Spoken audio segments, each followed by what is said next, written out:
বৰষুণজাক আহিলে মই নাই বুলি ক'বা আৰু ক'বা তেওঁৰ নামত নষ্টালজিক হৈ পৰা প্ৰেমিকজন আজি ভীষণ ব্যস্ত।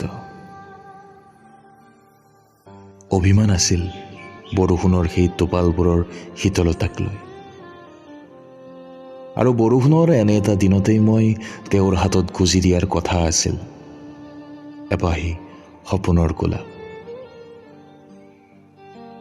তেওঁৰ কেঁচা কেঁচা অভিমানবোৰত ঢালি দিয়াৰ কথা আছিল মোৰ জীয়া যৌৱনৰ এসাগৰ মৰম।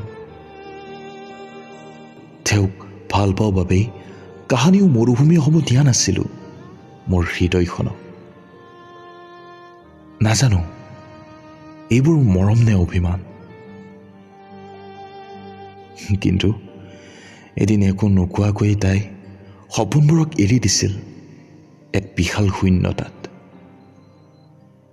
এই বৰষুণজাক তাইৰ বৰ প্ৰিয় আছিল আৰু বৰষুণৰ টোপালেৰে এদিন তাই মোৰ হৃদয়ত প্ৰৱেশ কৰিছিল বিশাল পূৰ্ণতা হৈ। কিন্তু আজি তাই নাই।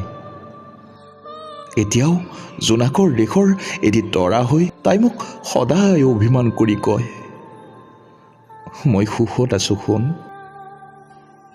বহু কথা আছিল আমাৰ দুয়োৰে মাজত আৰু সুখী হোৱাৰ সপোনবোৰ। পাৰিলে বৰষুণজাকক বুজাই ক'বা তাইৰ অভিমানবোৰক লৈয়ে এতিয়া মই জীয়াই থাকিবলৈ শিকিছোঁ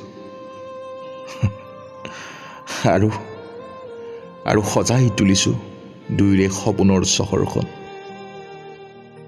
তাইৰ আধৰুৱা সপোনবোৰক সফল কৰাৰ স্বাৰ্থত